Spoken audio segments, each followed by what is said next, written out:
Our guest today grew up in a small farming village in Austria, and he turned himself into a bodybuilder who was the youngest Mr. Universe ever. But he wanted more than that, so he made himself one of the biggest movie stars of the 80s and 90s. He still wanted more than that, so he decided to become governor of California. Then apparently none of that was enough because he's just now written a book about it all called Total Recall. Ladies and gentlemen, Arnold Schwarzenegger. Yeah. So you talk a lot in the book about this lake near where you were born. It sounds very idyllic. You spent your summers there, you started bodybuilding there, and it's also where you proposed to Maria Shriver? That's right, yeah. We went back in 1985, and I proposed to her on that lake. We went out with a rowing boat, and I proposed to her there, and I told her also that if she says no, it's a very deep lake. And so she was delighted to say yes. And I also took, well, it was a lake where we, in the winter, they had wonderful motorcycle races on the ice on the lake. They had ice curling champions. We had ice skating around the whole lake. I mean, it was wide open to go ice skating. So it was really a beautiful, wonderful place to grow up at a place like this that is literally 5 minutes from my house. And you mentioned getting into bodybuilding, which turned out to be your ticket out of Austria and into world fame.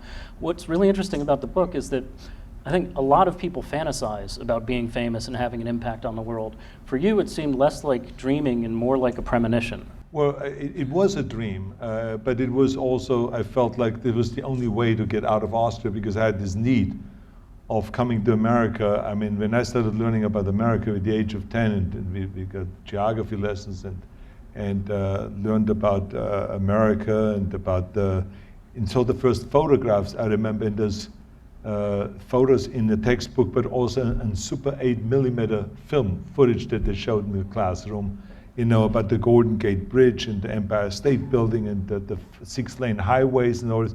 I said, what am I doing here in Austria with this little road? I want to go over there and I want to be part of the big deal. And so I had always this desire, and I felt like that the only way I ever would get to America, because in those days it wasn't common that you buy yourself a ticket, that no one could afford that. So I had to kind of accomplish something big that takes me to America. And then when I read about this guy, Reg Park, who won Mr. Universe 3 times and then became a star in Hercules movies, and then was in Italy filming, and then in Hollywood filming, I felt that could be the ticket. I should become Mr. Universe. I should become kind of a second Reg Park. Of course, no one really bought into that. My parents thought I was totally insane. And I remember that I hung up pictures above my bed, you know, for inspiration, pictures of Reg Park in his posing trunks and all that. My mother was so concerned, she called the local doctor, and she had him analyze the wall because she thought that there's something terribly wrong, that I have naked men above my bed, and all of my buddies had women hanging above their bed, and so she was concerned about that. And but they just, I think that my parents really thought that there was something terribly wrong of being that driven. You know, because I would come home at lunchtime, and then instead of having lunch, I would do 200 sit-ups.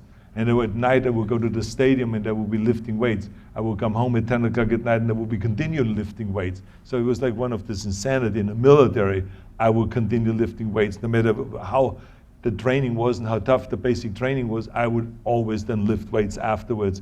And as a tank driver, I would have on the side of the tank in the toolbox, I would have my weights, my barbells, and my dumbbells, and my exercise bench and everything there in order to be, at any given time, if we stopped driving the tank and maneuvers at 2 in the morning, I would be able to pull out my weights and again lift for 2 hours my weights. So I was really a fanatic about the whole thing. But it's the only way you really get where the way I succeeded, because I became, at the age of 20, the youngest Mr. Universe in London in the history of bodybuilding, because the youngest before then was Reg Park, the guy I was talking about, with the age of 24, but I became the youngest with 20, but it was because I was like so serious about the whole thing, and it worked. With the age of 21, after I won my second Mr. Universe title, I got an invitation from Joe Weider, who was the publisher of all the muscle magazines in America, and also the person that had the biggest warehouses of weight training equipment and had food supplement companies and all this. And he brought me to America, and so there I was. I mean, 6 years after my dream started, I was in America. And I was training right here, not far away from here, on Pacific Avenue at Gold's Gym. Now Gold's Gym is on the other side. Over here, this huge gym. But then it was only like a 5,000 square foot place.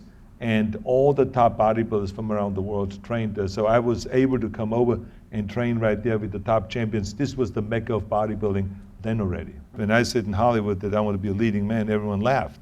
Because they said, wait a minute, with your body, I mean, you had your mind. I mean, look at the way you look, 250 pounds, you look like a monster. I mean, what kind of actors would want to work with you? And, you know, Hercules movies were in 20 years ago, but now it's people like Dustin Hoffman, Al Pacino, these are little guys. I mean, Woody Allen, those are the new sex symbols, not you. I mean, look at your body.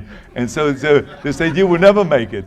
And then your name, Schwarzenschnitzel or whatever the name is, it says, it will never happen. You know, and with your accent, I mean, it's so thick you could use a sword and cut through that accent. I mean, so it was a negative attitude right off the top, even though America is normally a positive place. But I mean, when they looked at me, they said, no, it will never happen.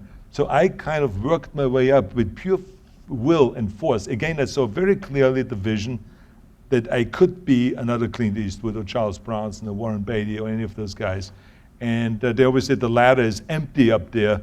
There's 3 guys that they can be that are on top. And I said, well, if it's empty, then there's room for another one.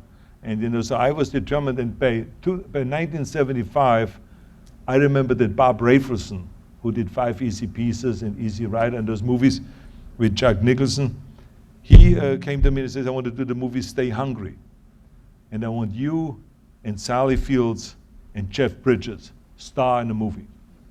I said to myself, man, with this director, I have it made. And right after that, we did Pumping Iron.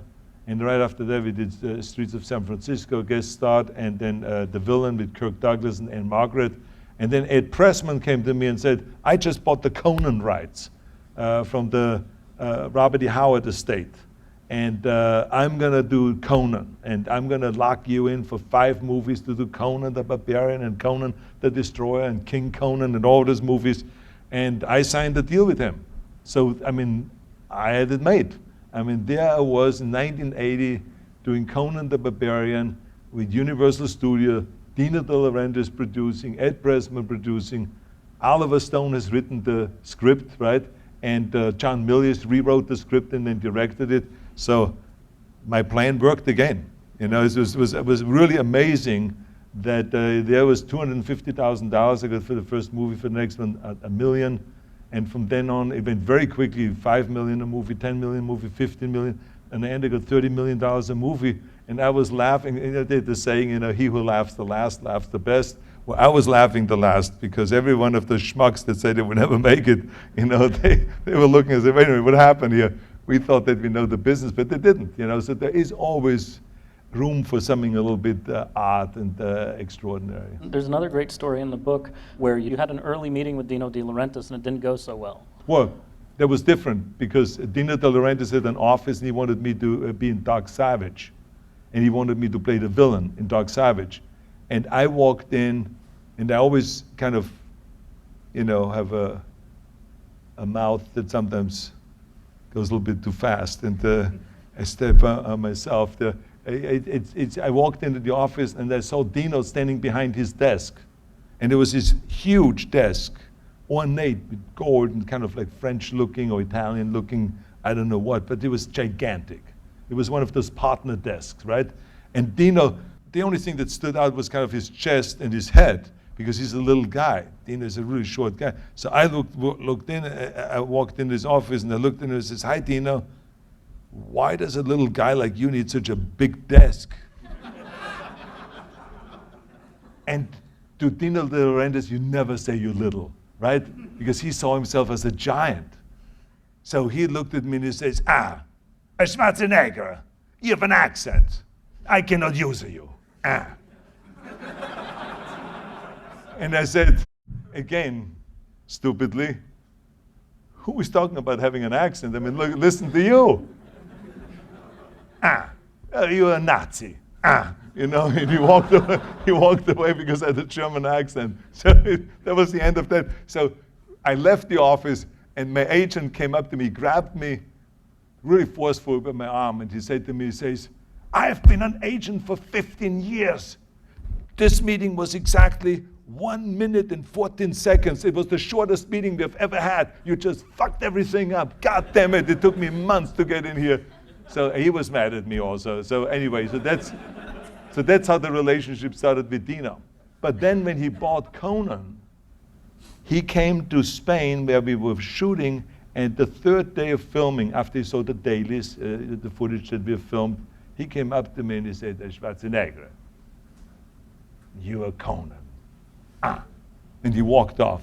And Milius came to me, the director, and he says, this is the greatest compliment that you can ever get. He said, you're Conan. Isn't that great? And I said, yeah, I guess so. And from that point on, we created this really great relationship, and we did movies together, and Raw Deal, and then Red Sonja, and Conan the Destroyer, and Conan the Barbarian. And he became kind of like a father figure. He became kind of the Reg Park that I had in a bodybuilding world in Joe Weider. He became that character in the movie world that I could go to for anything, who would give me advice, who always had wonderful compliments, and kind of took me in as part of his family. And so that's why I always will miss him very dearly after he passed away. One of the interesting things in the book is just the way people were dismissing you when you wanted to be a movie star.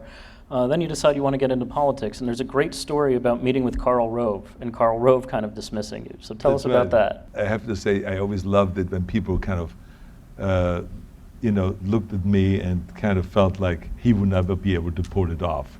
And kind of shortchanged me in a way.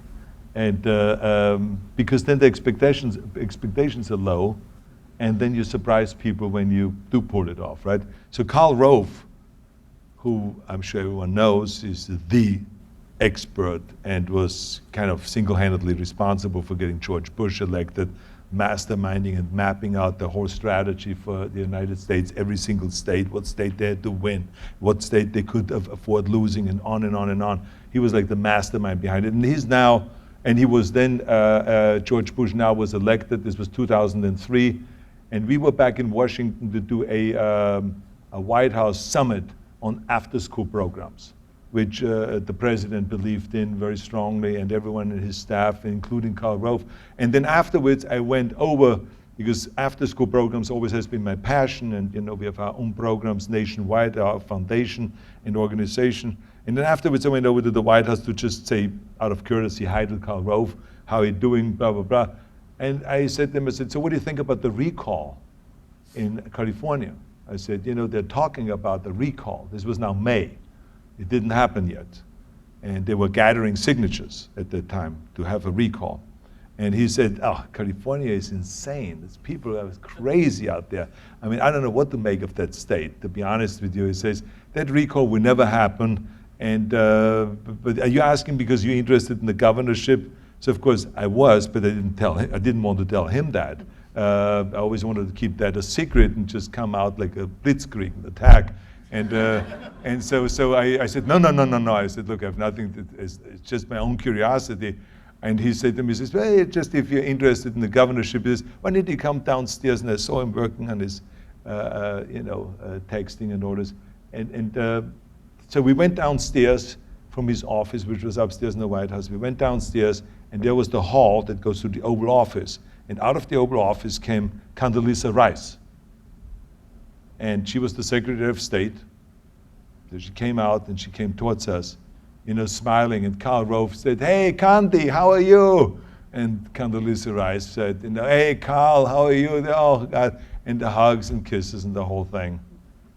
And I was standing there, and then he says, oh, Arnold, if you want to run for governor, this woman, Condi, she's going to run in 2006. Forget the recall in 2003. There will be no recall, but in 2006, she's our bet.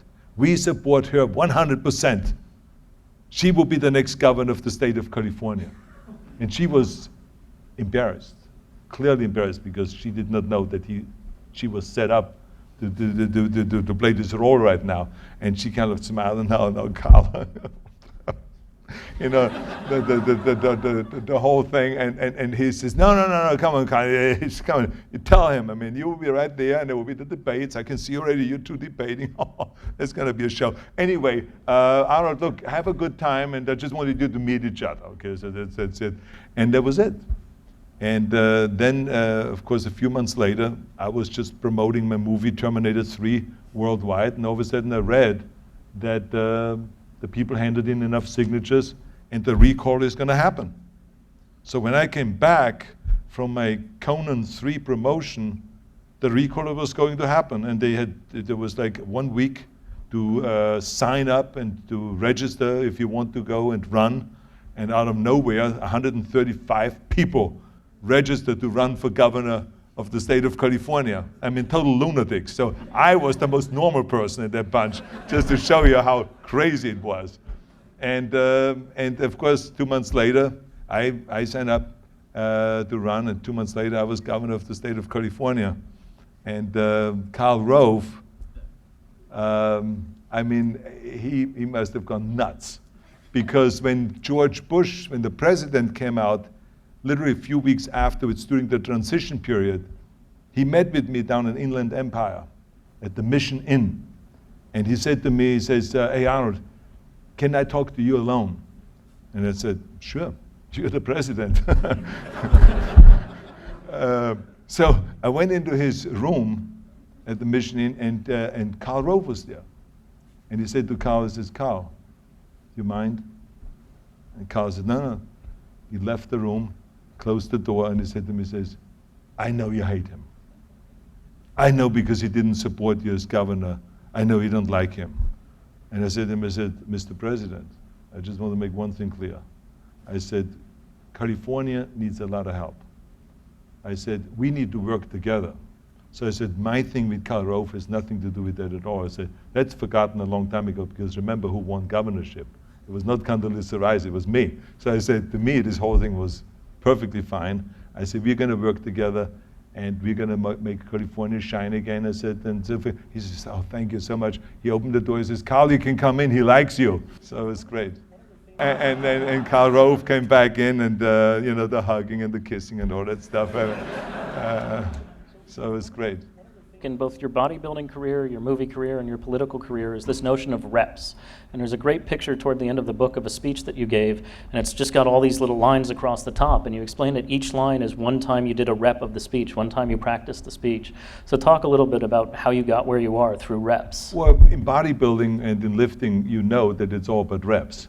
But you learn very quickly that that's in everything in life. It's all about reps. The more you practice something, the better you get. If it is skiing, if it is practice a poem, if it is practice on your job here, whatever it is, it's all about mileage, and it's all about reps. And there's no shortcut. And if you ever look for the shortcut or for kind of like getting around and finding some easier way, you're fooling yourself. Because in the end, it's always the people that are willing to work the hardest and that are willing to get in the trenches and to do the reps, and to work hard, and to look at the day, like I've written in the book, that the day is 24 hours. 6 hours we sleep, so you've left 18 hours. So don't ever give me this thing that, oh my God, I'm working 12 hours and I don't have time to exercise and to work out, or I don't have time to study another language and all this kind of thing. You have, 18 hours. And so utilize the 18 hours well. And that's really what I always believed in, and I feel like that's the only way you can get ahead. If you have a very clear vision where you want to go, and if you're willing to put the work in, no matter what it takes, to get there and to turn this vision into reality, we can accomplish basically anything you want, because you are in the right place. America is a place that does not hold you back. It gives you all the opportunities in the world. I've seen that firsthand. None of the things that I have accomplished I would have been able to do if it wouldn't be for America. So you are in the best place in the world. You maybe don't like everything. You maybe don't like that they are getting stuck in politics, and in Washington they can't get anything done right now, and all those things. You maybe don't like that. You maybe don't like Romney. You maybe don't like Obama, or whatever it is, but you are in the best place. in the world. There's no two ways about that.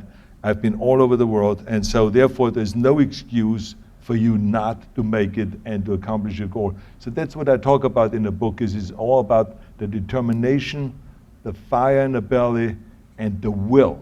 Because in the end, the will conquer all. That's the bottom line. I know you've got another appointment you need to run off to, but there's one last story in the book that I need to touch on, because to me it was the most fascinating nugget in there. You know, in The Terminator, you have a very, very famous line, maybe your most famous line ever. But you explained that when you were learning English, you didn't understand contractions. You hated them. So you thought the line should be said differently than it was written. So how would that line have sounded if you'd gotten your way? I will be back. I was as wrong as anyone can be. I was arguing with Jim Cameron. Jim Cameron wrote the script. And so that's mistake number one. You never tell a writer that you want to change his lines. And we had that battle. When we shot the scene, I said, look, I just think it sounds funny when I say, I'll be back. It's weird when I say that. And he said to me, he says, look, Arnold, let's shoot it 10 different ways. Let's not get hung up, should you say it or not, because you are going to say it. Because I wrote it. And I don't tell you how to act, and you don't tell me how to write. So let's just move forward. Let's just shoot it 10 different ways. You know, so that's how Jim and I always talk, kind of straightforward. And we shot it 10 different ways. Close-ups, medium shots, long shots, zoom-in shots, and everything you can think of. And you know, by the time I did say it like 50 times, with all the different takes and shots, it sounded right to me. It sounded strong to me, because I just didn't feel like it was strong enough and machine-like enough. And on the end, you know, when I saw it in the film, I was happy that he convinced me to say it that way. And when you say a line like that, you never know if that's the line that becomes the most famous line in the movie history. And it just was voted as #1 line in movie history. You don't know that. I didn't even know it was any special at all. Only when I promoted the film, and I remember I was in New York, and I had people coming up to me on the street and saying to me, says, say it. And I said, say what?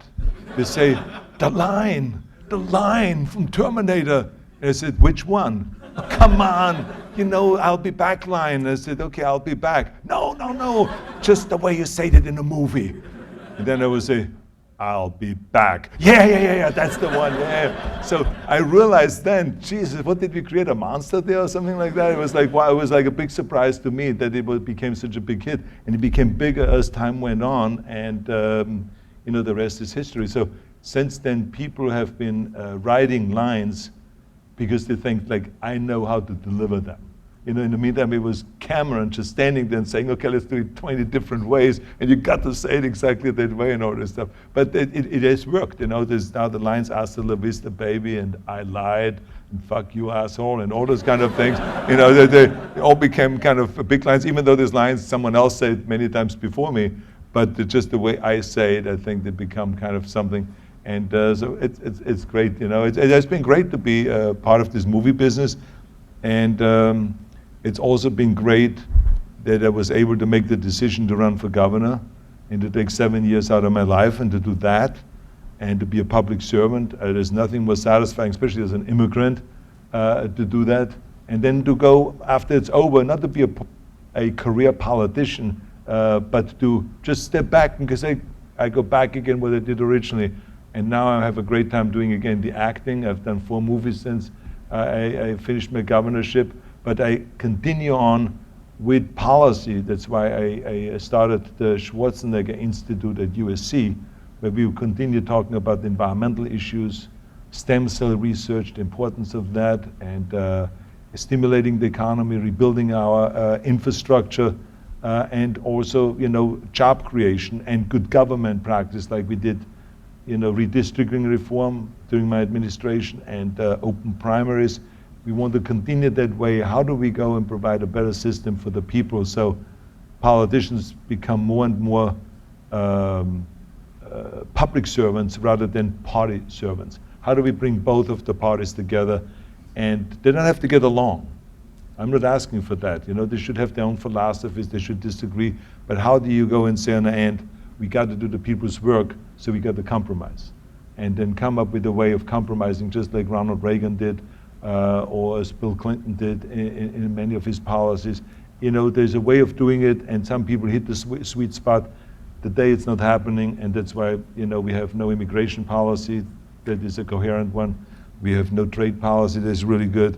We don't have no infrastructure policy where we really spend again 4 or 5% of our GDP on infrastructure. Our healthcare policy is in a shambles, and we are spending more and more money on that. So all of those things need to be fixed, and unless both of the parties work together, we will not fix them, and America is going to suffer because of it. There's another great story in the book where you decide to run for governor, and Teddy Kennedy ends up giving you advice, and he explains that he can't come and endorse you, but he ends up not campaigning against the recall election. What was the advice he gave you? Well, I think my mother-in-law would have bitten his head off if he would have campaigned against me, because she really thought the world of me, and she thought it was great that I jumped into the race. And even though I was a Republican, she gave me, wrote a check for $23,000, and she told me never to tell anyone, because she never gave Teddy any money. I mean, he ran for Senate and for president, but she gave me a big check. So, but I think that Teddy was a terrific, guy, and he was a very talented senator. And when I asked him and told him that I want to jump into the world that he is in, into the political arena, that I know everything about entertainment and sports and so, but not as much about politics as he does, since he has been involved in that his whole life. Is there any point, if there's one point that you could make, what would that be? And he said to me, Arnold, when you go into the race, never get into details. And I looked at him and said, why do you say that? I mean, because I just don't know much about the details, so what? He says, no. He says, I am smarter about healthcare than anyone on the Hill. He says, I had a 4-hour hearing where we debated and discussed healthcare reform into the minute details. And when I came out of the chamber after the 4 hours, the press ran after me and says, yeah, well, Senator, when can we hear the specifics? When can we hear about the details? So he says, you can never satisfy them. They always will ask you for the details. And the reason is because they hope the more you go into details, that you will eventually trip up and you will make one mistake or say something wrong, and that's when they attack. He says, that's the way it works. So don't even get in there. Just tell them, it says, I will let you know early enough. And they will complain, and they will say, he's not giving us the details. But that's okay. At least you didn't trip up, and at least didn't trick you into saying something wrong. He says, so keep saying, you will get the specifics. We will make the official announcements very soon, and you're going to be part of it. And you will be the first one to know as soon as I have the details and all this stuff. He says, and by that time you win and you move on. And so that's exactly what I did. And so it was, I was successful exactly. So anyway, thank you very much, all of you, for listening. I really appreciate it, and I'll be back. Thank you.